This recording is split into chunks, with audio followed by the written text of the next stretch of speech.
दिल्ली के पूर्व मुख्यमंत्री अरविंद केजरीवाल ने सोमवार को दिल्ली हाईकोर्ट में खुद अपनी बात रखते हुए कहा कि जस्टिस स्वर्ण कांता शर्मा के आदेशों और व्यवहार से उनके मन में निष्पक्ष सुनवाई की आशंका पैदा हो गई है। इसलिए उन्होंने जस्टिस शर्मा से रिक्यूजल यानी मामले से खुद को अलग करने की मांग की। बार एंड बेंच की रिपोर्ट के अनुसार केजरीवाल ने कहा कि जस्टिस शर्मा ने अखिल भारतीय अधिवक्ता परिषद के 4 कार्यक्रमों में हिस्सा लिया है, जो आरएसएस से जुड़ा संगठन है। उन्होंने दलील दी कि आपका 4 बार वहां जाना मेरे मन में शंका पैदा करता है कि मुझे न्याय मिलेगा या नहीं। केजरीवाल दिल्ली शराब नीति घोटाले के मामले में जस्टिस शर्मा की बेंच के सामने अपनी रिक्यूजल याचिका पर व्यक्तिगत रूप से बहस कर रहे थे। सुनवाई करीब 4.5 घंटा चले, जिसके बाद जज ने फैसला सुरक्षित रख लिया, यानी फैसला बाद में सुनाया जाएगा। रिपोर्ट के अनुसार केजरीवाल ने कहा, एक ट्रेंड दिख रहा है कि सीबीआई और ईडी की हर बात को कोर्ट मान लेती है। जब भी वे कुछ कहते हैं तो तुरंत ऑर्डर उनके पक्ष में हो जाता है। उनकी हर प्रार्थना को जजमेंट बना दिया जाता है।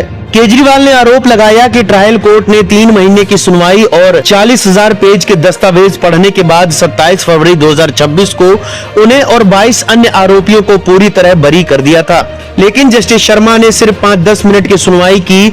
उस फैसले को आंशिक रूप से वहीं रोक दिया और कहा कि ट्रायल कोर्ट के कुछ निष्कर्ष गलत हैं। केजरीवाल ने दलील दी, जब मेरे मामले में अप्रूवर यानी सरकारी गवाह बनने वाले की बात आई तो आपने पहले कहा था कि अप्रूवर के बयान मान्य हैं, लेकिन अब 5 मिनट की सुनवाई में आपने कहा कि ट्रायल कोर्ट का निष्कर्ष गलत है। यह सबसे चिंताजनक बात है।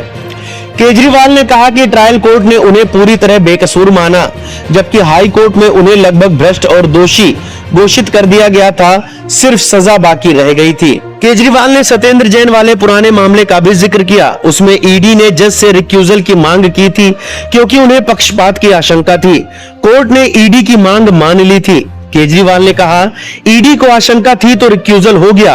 अब मेरे मन में भी आशंका है, मुझे भी वही बराबरी चाहिए। कानून यही कहता है कि जज वास्तव में पक्षपाती है या नहीं, यह नहीं देखा जाता। अगर मुकदमे वाला व्यक्ति के मन में आशंका है तो रिक्यूजल हो जाना चाहिए। 27 फरवरी को ट्रायल कोर्ट ने केजरीवाल समेत अन्य सभी आरोपियों को बरी कर दिया था। सीबीआई ने उस फैसले को हाई कोर्ट में चुनौती दी थी। 9 मार्च को जस्टिस शर्मा ने सीबीआई की याचिका पर नोटिस जारी किया और ट्रायल कोर्ट के कुछ आदेशों को आंशिक रूप से रोक दिया।